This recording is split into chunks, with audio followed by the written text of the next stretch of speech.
김현정의 뉴스 쇼.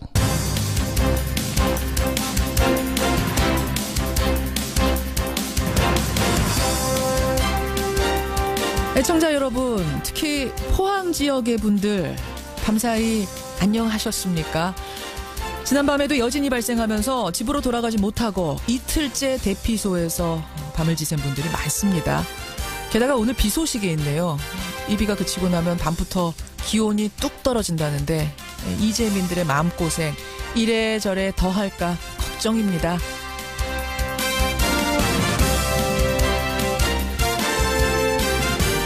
그런데요, 정치권에도 한파가 몰아닥쳤습니다. 청와대 특수활동비를 상납한 혐의로 구속영장이 청구됐던 전직 국정원장 3사람 가운데 2사람, 남재준, 이병기 전 원장은 밤사이에 구속이 됐습니다. 이병호 전 원장만 기각이 됐지요. 준 사람이 있으면 받은 사람이 있습니다. 준 사람들이 구속된 마당에 받은 사람을 조사하지 않을 리 없습니다. 이제 검찰의 화살은 박근혜 전 대통령을 정조준하는 모양새입니다. 게다가 친박 핵심 최경환 의원까지 수사를 받고 있다는 사실이 알려지면서 정치권은 이미 꽁꽁 얼어붙었습니다. 쌀쌀한 아침, 김현정의 뉴스쇼 출발합니다.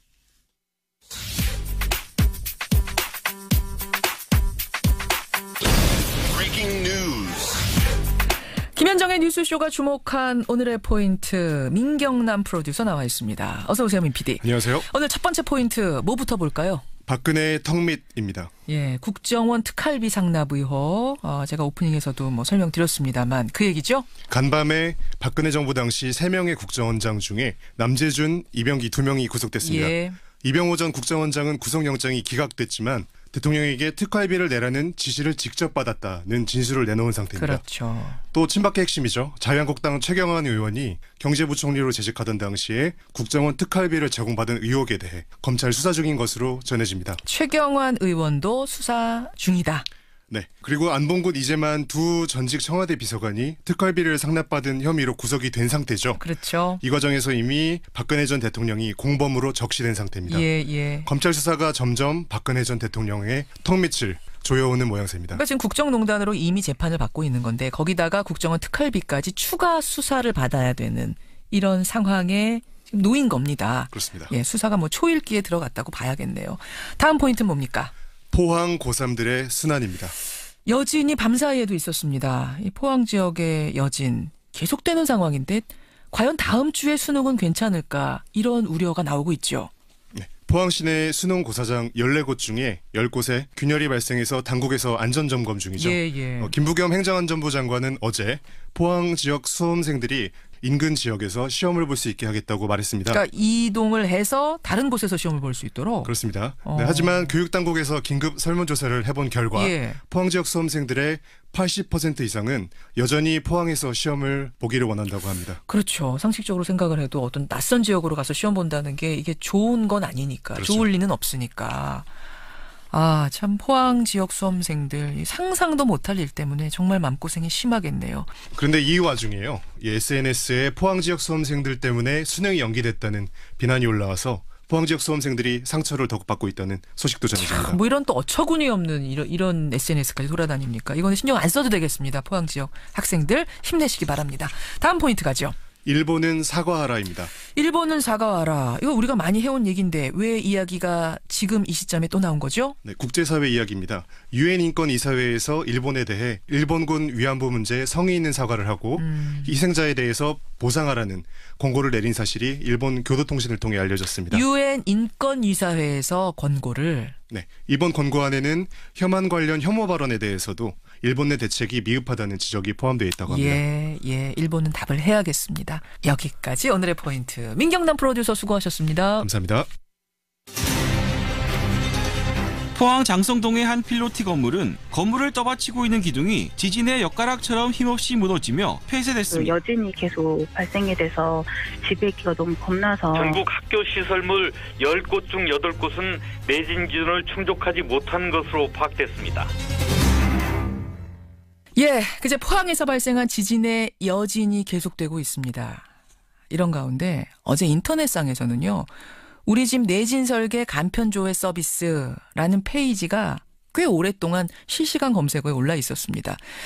이게 이제 서울시 건물들의 내진 설계 여부를 알려주는 페이지인데요. 서울시의 60만여 개 건물 가운데 절반만이 내진 설계가 돼 있더군요. 그렇다면 전국적으로는 어떨까요?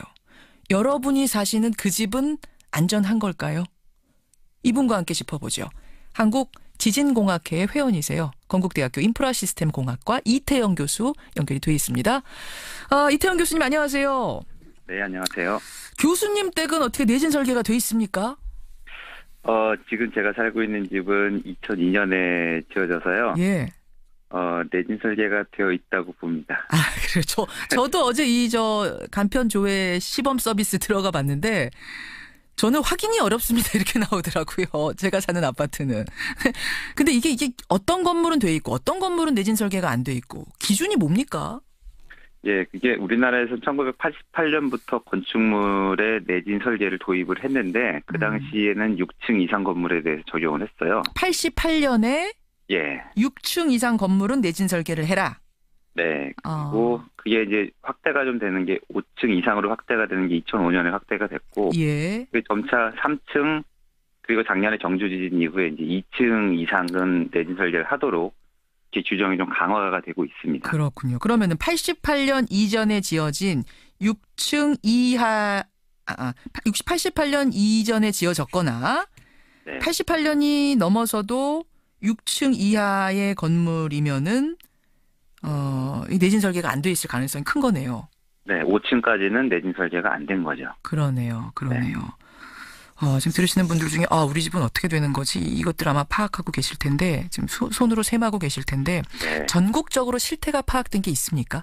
그게 이제 의원들께서 국회의원들께서 이제 조사들을 하는데 예. 올해 7월 기준으로 해서 전국의 내진 대상 건축물 중에서 20% 정도가 내진 설계가 되어 있는 거로 밝혀졌습니다. 우리나라에 저층 건축물들이 많아요. 예.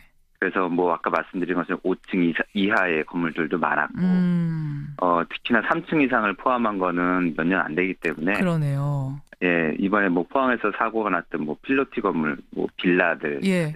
이런 것들이 동수는 굉장히 많거든요. 그래서 이 내진 비율이 이렇게 떨어지는 겁니다.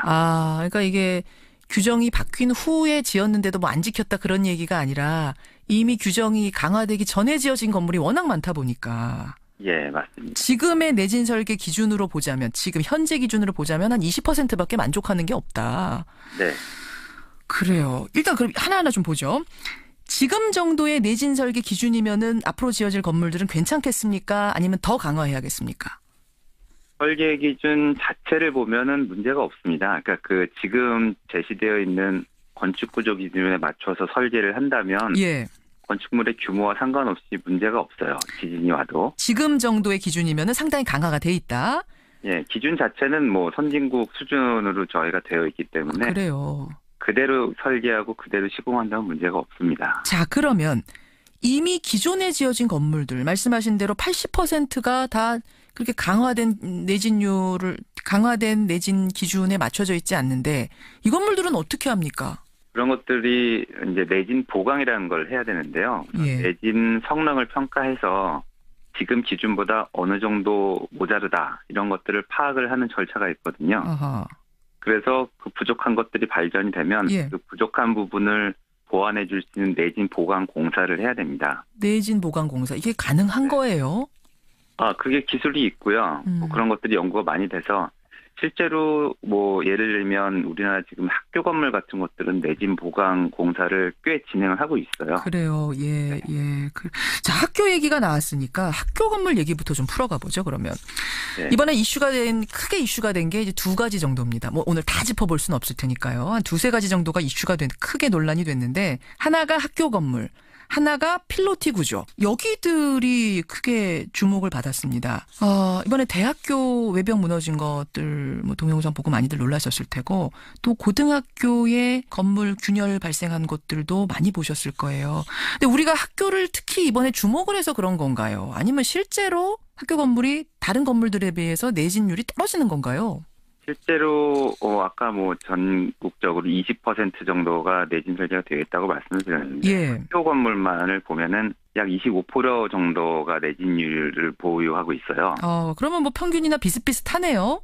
예, 뭐 크게 떨어지는 건 아닌데 저희가 학교 건물을 집중하는 이유는 예. 일단 뭐 이제 어린 아이들, 학생들은 저희가 우선적으로 보호해야 되는 대상이기 때문에 그렇기도 하고요. 물론이죠. 또 미국, 일본 같은 데서는 이제 학교 건물들을 이렇게 대피소로 쓰이는 경우가 많이 있습니다. 그렇게 이제 보호가 잘 내진 설계가 되어 있는 건물이다 보니까 예. 그런 이유로 학교 건물에 저희가 주목을 하는 거고 특히나 2008년에 중국의 스촨성 지진이 크게 났는데 그때 학교 건물이 무너진 경우가 있었어요. 그래서 이제 맞아요. 아이들이 다치고 했기 맞아요. 때문에 그때 이후로 학교 내진 보강을 시작을 하게 된 겁니다. 2008년 스촨성 지진 때 그 학교 여러분 기억하실 거예요. 아이들이 다 묻혔었던.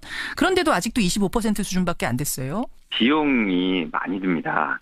재원을 확보하는 게 힘들었고요. 예. 그리고 학교라는 게 특성이 방학 때만 이 공사를 할 수 있는 그 여건이 있기 때문에 그러네요. 그런 면에 있어서 아마 추진이 좀 더뎠던 것 같고요. 예. 예, 전체적으로는 이 내진 보강 같은 게 지진이 오지 않으면 티가 나지 않거든요. 그렇죠. 그래서 이게 좀 그 예산 배정에서도 늦춰지고 그런 면이 있었습니다. 작년에 예. 경주 지진 이후로 그런 것들은 많이 탄력을 받긴 했죠. 자, 또 하나 이번에 눈에 띈 것이 이제 필로티 구조 건물들이었어요. 이 기둥이 무너져 있는 충격적인 사진들이 막 돌아다녔거든요. 이 구조가 지진에 더 취약한가요? 어떤가요, 교수님? 예, 그 구조 형식이 필로티는 내진 설계를 하는 데 있어서 취약한 그런 구조 형식에 속합니다. 역시 그냥 우리가 막연히 생각하는 그게 맞군요. 예, 우리가 봐도 이제 하체가 좀 부실해 보이는 그런 형식의 구조이기 때문에 그렇죠. 예, 지진에 취약합니다. 구조 자체가. 그러면 아까 말씀하신 그 내진 설계 기준이 지금 강화된 내진 설계 기준이 있다고 말씀하셨잖아요. 그럼 그 기준 하에라면은 필로티 구조는 이제 더 이상 못 짓는 거 아닙니까? 우선적으로 이 건축 구조 기준을 보면 필로티는 좀 피하도록 하는 게 좋은데요. 아무래도 이 건축물이라는 게 말씀하신 것처럼 이제 뭐 사용성이라든지 아래 주차를 해야 되거나 1층에 저희가 필요한 공간이 많을 때가 있어요. 그런 이유 때문에 1층 공간 확보를 위해서 필로티를 어쩔 수 없이 쓰는 경우도 있습니다. 그래서 내진 설계라는데 좀 피하면 좋은 형식이긴 하지만 기둥 보강을 잘 하거나 설계를 제대로 하면 사용하는데 문제가 없습니다. 가장 좋은 건 필로티 구조하지 않고 그 앞에 주차장을 따로 확보하는 거지만 물론 지금 우리나라 현실에서 볼 때는 어떤 건물 지으려면 주차장이 일정 공간 이상 반드시 확보가 돼야 되거든요. 근데 현실적으로는 그럴 수가 없으니까 필로티라는 것을 지을 수밖에 없다. 그렇다면 내진 설계를 2배, 3배 더 철저히 해야 된다 이 말씀이세요. 맞습니다. 그리고 건축구조 기준에 이제 그렇게 명시가 되어 있고요. 가능은 합니까? 더 철저히 한다는 게? 예, 기준에 나와 있습니다. 설계 기준에 자세하게 나와 있기 때문에 그걸 설계 기준을 잘 따르면 되는데 이번에 지금 현재 한국지진공학회 회원들하고 토목학회 회원들 이런 분들이 전문가들이 지금 내려가서 점검을 하고 계시거든요. 특히 장성동에 그 사고가 났던 이런 필로티 건물들 가서 조사를 해봤더니 이게 아무래도 그 내진 설계 기준을 제대로 따르지 않은 것들이 좀 발견이 된 모양이에요. 특히나 그 심하게 부서진 그런 것들을. 맞아요. 또 그 기사는 잘 안 나오지만 이제 그분들이 조사하고 올려놓은 사진들을 보면은 바로 옆에 있는 똑같은 형식의 필로티 구조물인데 멀쩡한 구조물들이 있더라고요. 똑같은 구조인데도. 예, 맞습니다. 근데 그게 이제 모양이 약간 다르던가 아니면 기둥의 사이즈가 다르던가 그 안에 있는 철근의 배치가 다른 겁니다. 내진 설계 기준을 잘 따르면 그렇게 멀쩡한 거죠. 바로 옆에 있는데도. 바로 옆에 있는데도. 그러니까 내진 필로티 구조의 내진 설계를 강하게 한다는 얘기는 기둥을 심긴 심되 조금 더 굵게 한다거나 그 안에 철심을 더 넣는다거나 뭐 그 철심의 모양을 어떻게 한다거나 이런 방법들이 있군요. 예, 그런 상세한 규정들이 있습니다. 예, 잘만 따랐으면 이번 우리가 본 사진처럼 그런 어처구니 없는 상황까지는 가지 않았을 거다. 네. 뭐 일단 피할 수 있다면 피하면 좋겠지만 현실적으로 불가능하다면 지금의 그 내진 설계 기준을 잘 지켜서 그대로 따라야 한다 이 말씀이세요. 알겠습니다. 학교하고 필로티 얘기를 해봤습니다. 오늘 뭐 시간 관계상 하나하나 다 짚어볼 수는 없겠습니다만 이번에 여러분들이 궁금해하셨던 그 궁금증들은 풀어주셨어요. 그럼 앞으로 어떻게 해야 될 것이냐. 이제 우리나라도 지진 안전지대가 아니라는 것은 확실해진 것 같습니다. 전문가로서 뭐가 더 필요하다고 보세요? 이번 지진은 특징이 구조적인 손상을 많이 줬어요. 이번에 말씀하신 필로티라든지 맞아요. 또 크게 드러나진 않았지만 상수도가 파열된 데가 있었고요. 전기가 단절된 데가 있었고 또 우리가 라이프라인이라고 얘기를 하는데요. 우리 인간 예. 생활하는데 그리고 복구하는 데 꼭 필요한 그런 것들이 있거든요. 도로, 전기, 가스, 상수도, 하수도 이런 것들이 중요한데 예. 이런 것들도 손상을 입었어요. 그래서 내진 설계가 그대로 시공이 잘 될 수 있는 이런 절차, 검증하는 제도 이런 것들을 마련을 해야 되고요. 예. 그리고 또 라이프라인에 대한 대책도 우리가 다시 한번 돌아봐야 되는 계기가 됩니다. 이번에. 상하수도라든지 전기라든지 이런 라이프라인이라고 불리는 우리 생활에 꼭 필요한. 그러니까 무슨 사고가 발생했을 때도 우리 생명을 지켜줄 수 있는 그 기본적인 인프라들이 튼튼하게 돼 있는지도 점검하고 가자 이 말씀이세요. 네. 기존의 건물들 어떻게? 제가 또 오래된 집에 살아서 그런지 모르겠습니다만 기존의 건물들 이거 어떻게 할 건가? 이 과제가 좀 큰 것 같아요. 그래서 국토부나 행정안전부에서 이제 그런 지원책을 많이 마련하고 유도책을 마련하고 있어요. 뭐 세제 혜택을 준다든지. 근데 이게 지진이 나지 않으면 무용지물처럼 느껴지기 때문에 당장 눈에 띄지 않으니까 지진 나기 전까지는. 거기에 이제 비용을 지불하는 걸 좀 꺼려하죠. 돈을 안 쓰는 거죠. 근데 이번에 지진을 겪으면서는 좀 아마 인식이 바뀌었을 거라고 생각이 됩니다. 그러네요. 네. 예. 여기까지 말씀 나누죠. 교수님 고맙습니다. 네, 감사합니다. 건국대학교 인프라시스템공학과 이태영 교수였습니다.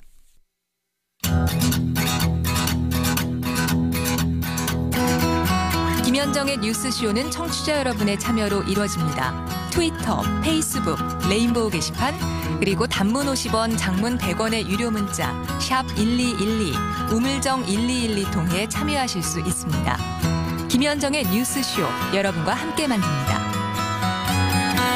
김성환의 행간 시사평론가 김성환 씨 나오셨습니다. 어서 오십시오. 네, 안녕하세요. 김성환 씨 사는 집은 괜찮은가요? 아니요, 전세라서요. 좀 더 선택권이 없어서. 아니 뭐 전세라고 지진이 피해갑니까? 전세 세입자들은요, 예. 어디 집을 골라서 가기가 굉장히 어렵습니다. 하긴 그러네요. 네. 그러네요. 뭐 돈 맞춰서 가는 거지. 그렇죠. 자기 집을 살 때는 이제 그걸 등기부나 이런 걸 떼어보면서 확인을 해봐야 되겠죠. 하긴 뭐 집 사는 사람들도 이게 내진 설계가 된다 이런 것까지 참 보기 확인하는 분들은 거의 없는데. 가격에 맞추는 거죠. 가격에 맞추는 네. 거죠. 아, 또 그런 얘기하고 나니까 서글퍼지는데.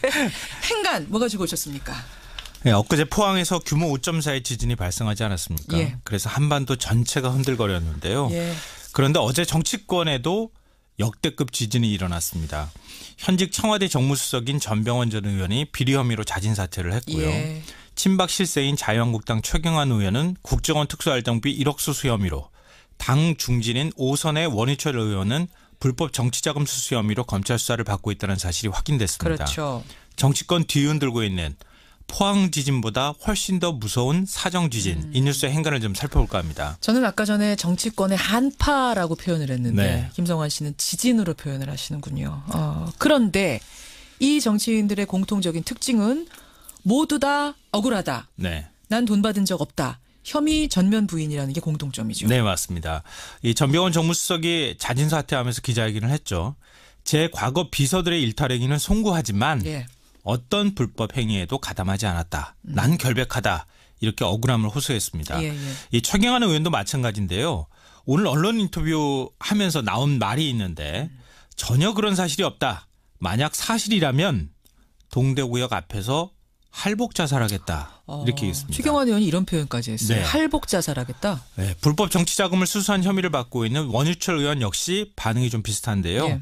제가 힘들고 어려울 때마다 저를 믿고 지켜주셨듯 저를 믿어주시면 감사하겠다 이러면서 혐의를 전면 부인하고 있습니다. 모르겠습니다. 이분들 가운데는 정말로 억울할 사람이 있을 수도 있고 그럴 수도 또 있죠. 아닌데 네. 그냥 이렇게 일단은 네, 부인하고 보는 사람이 네. 있을 수도 있고 뭐 속사정들은 이제 조사하면 알겠습니다만 그렇죠. 일단은 혐의를 받는 게 사실이고 다 부인하고 있는 게 사실이고 이건 네. 공통점이란 얘기예요. 자, 정치권 뭐 지진으로 흔들리고 있는 정치권 이 뉴스의 행간으로 들어가 보죠. 첫 번째 인간은 뜬 눈으로 밤을 지새웠을 것이다입니다. 자, 포항 시민들이 그랬을 것이고 정치권의 이분들도 그랬을까요? 네, 맞습니다. 겉으로는 절대 돈 받은 적 없다. 비리 저지르지 않았다. 이렇게 큰 소리를 치고 있는데요. 그렇지만 속으로는 아마 잠을 못 잘 정도로 불안할 겁니다.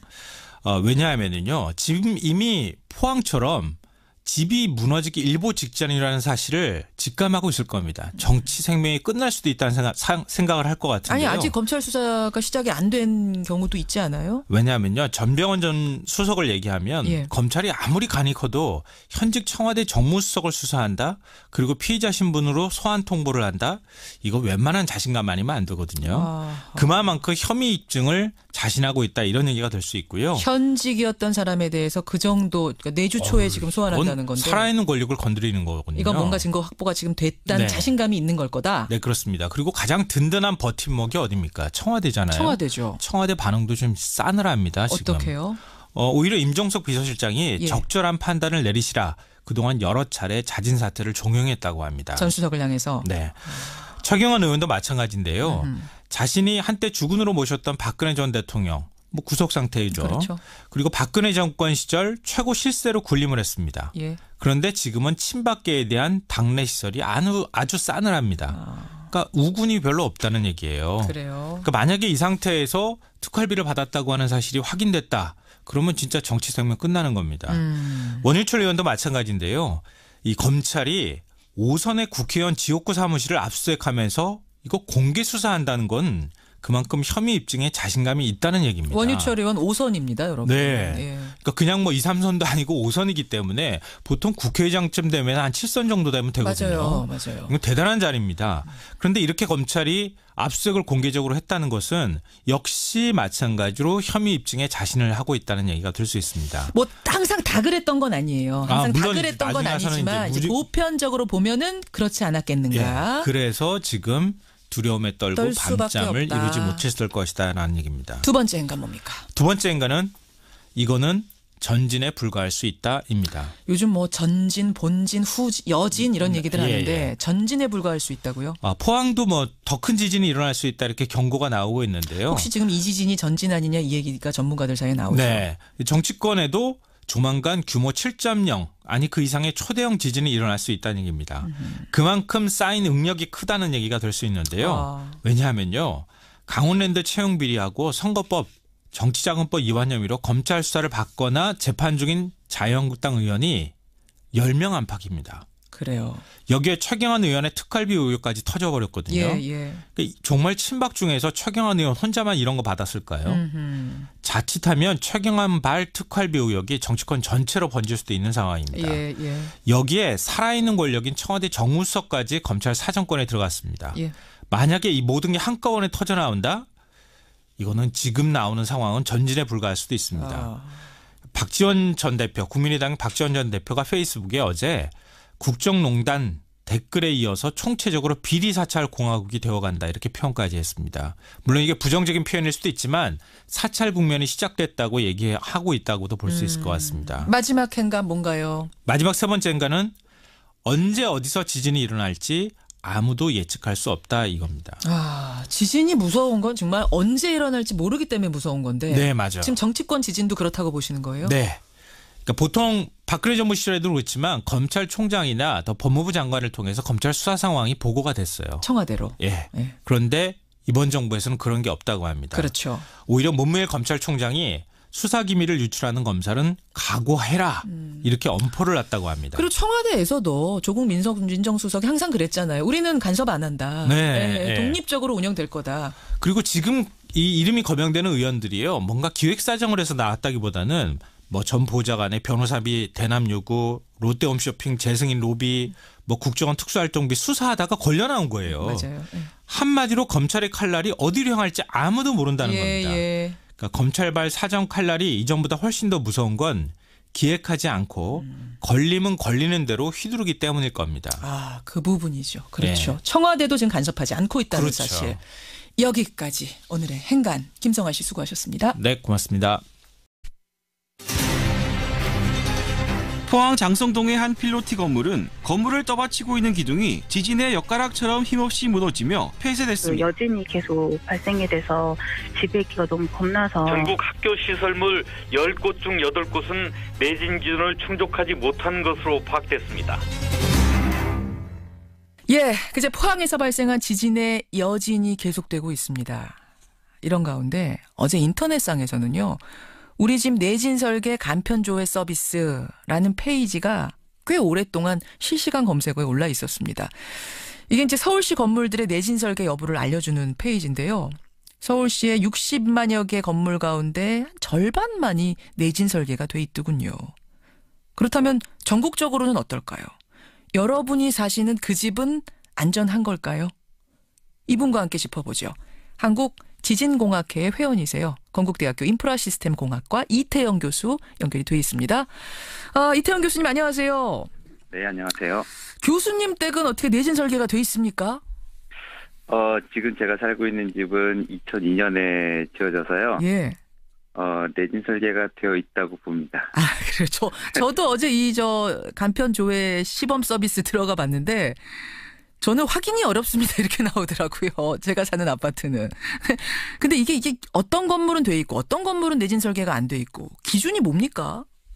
예, 그게 우리나라에서 1988년부터 건축물에 내진 설계를 도입을 했는데 그 당시에는 6층 이상 건물에 대해서 적용을 했어요. 88년에 예. 6층 이상 건물은 내진 설계를 해라. 네. 그리고 그게 이제 확대가 좀 되는 게 5층 이상으로 확대가 되는 게 2005년에 확대가 됐고 예. 점차 3층 그리고 작년에 정주 지진 이후에 이제 2층 이상은 내진 설계를 하도록 이렇게 규정이 좀 강화가 되고 있습니다. 그렇군요. 그러면은 88년 이전에 지어진 6층 이하 88년 이전에 지어졌거나 네. 88년이 넘어서도 6층 이하의 내진 보강 공사를 해야 됩니다. 내진 보강 공사 이게 가능한 거예요? 그게 기술이 있고요. 뭐 그런 것들이 연구가 많이 돼서 실제로 뭐 예를 들면 우리나라 지금 학교 건물 같은 것들은 내진 보강 공사를 꽤 진행을 하고 있어요. 그래요. 예, 예. 자, 학교 얘기가 나왔으니까 학교 건물 얘기부터 좀 풀어가 보죠, 그러면. 네. 이번에 크게 이슈가 된 게 이제 두 가지 정도입니다. 뭐 오늘 다 짚어볼 수는 없을 테니까요. 한 두세 가지 정도가 이슈가 크게 논란이 됐는데 하나가 학교 건물, 하나가 필로티 구조. 여기들이 크게 주목을 받았습니다. 이번에 대학교 외벽 무너진 것들 뭐 동영상 보고 많이들 놀라셨을 테고 또 고등학교의 건물 균열 발생한 것들도 많이 보셨을 거예요.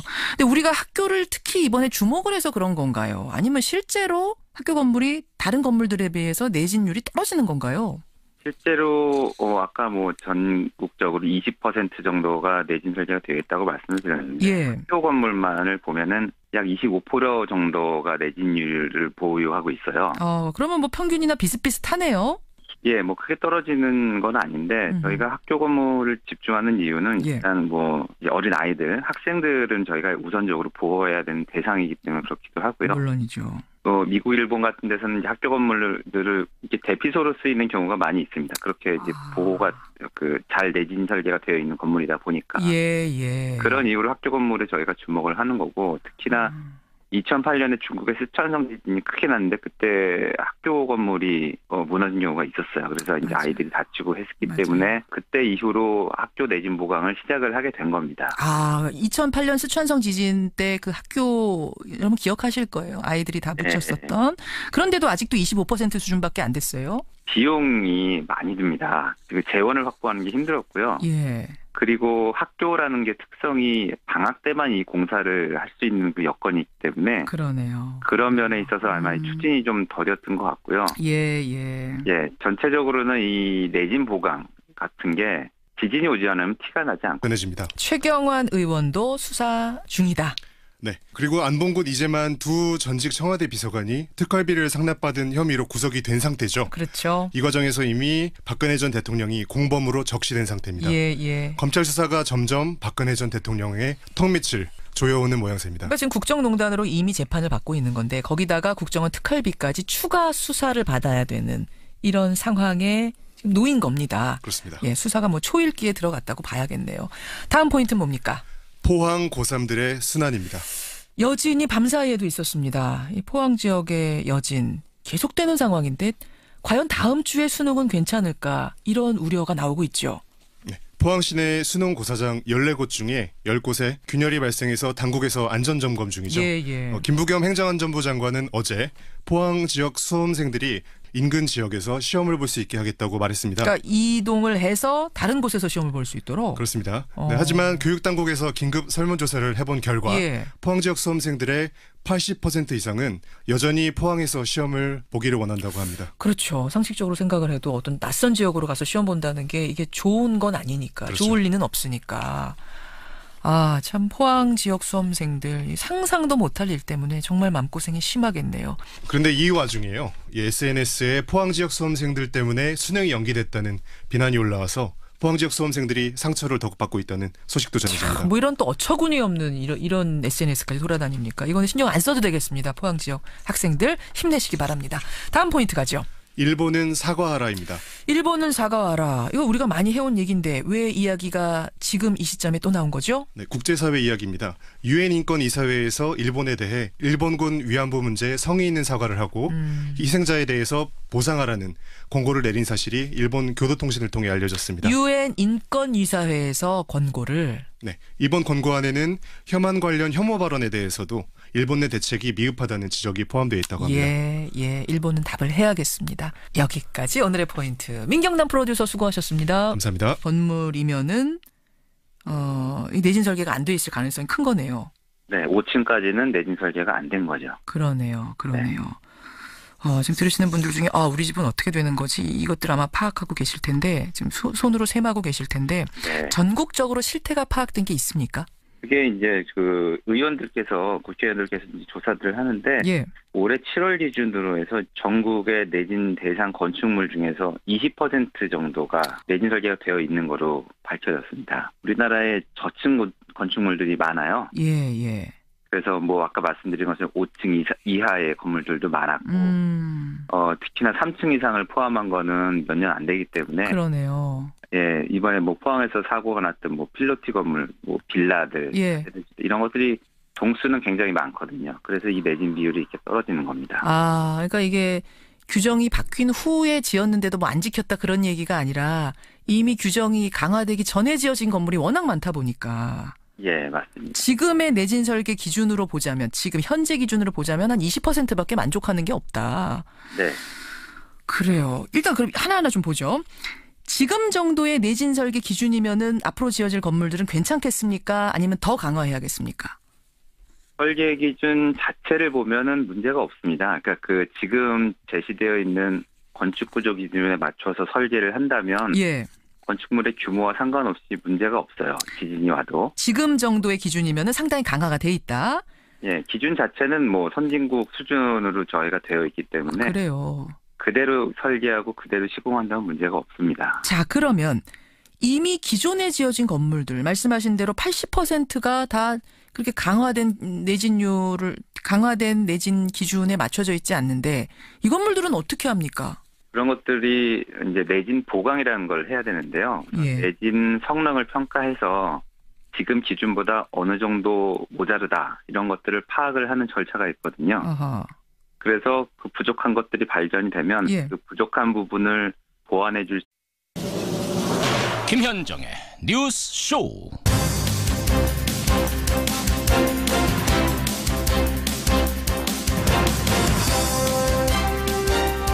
애청자 여러분, 특히 포항 지역의 분들 밤사이 안녕하셨습니까? 지난밤에도 여진이 발생하면서 집으로 돌아가지 못하고 이틀째 대피소에서 밤을 지샌 분들이 많습니다. 게다가 오늘 비 소식이 있네요. 이 비가 그치고 나면 밤부터 기온이 뚝 떨어진다는데 이재민들의 마음고생 이래저래 더할까 걱정입니다.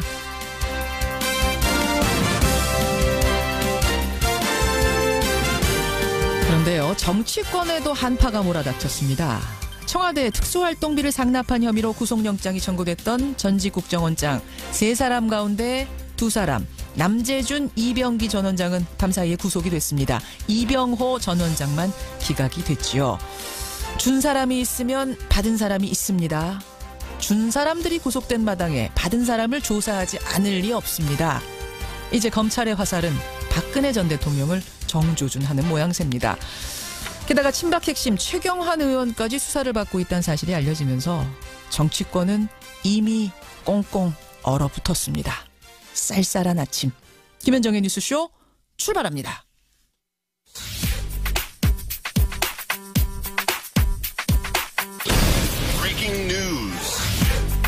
김현정의 뉴스쇼가 주목한 오늘의 포인트 민경남 프로듀서 나와 있습니다. 어서 오세요, 민 PD. 안녕하세요. 오늘 첫 번째 포인트 뭐부터 볼까요? 박근혜의 턱밑입니다. 예, 국정원 특활비 상납 의혹. 제가 오프닝에서도 뭐 설명드렸습니다만 그 얘기죠? 간밤에 박근혜 정부 당시 3명의 국정원장 중에 남재준, 이병기 2명이 구속됐습니다. 예. 이병호 전 국정원장은 구속영장이 기각됐지만 대통령에게 특활비를 내라는 지시를 직접 받았다는 진술을 내놓은 상태입니다. 그렇죠. 또 친박의 핵심이죠. 자유한국당 최경환 의원이 경제부총리로 재직하던 당시에 국정원 특활비를 제공받은 의혹에 대해 검찰 수사 중인 것으로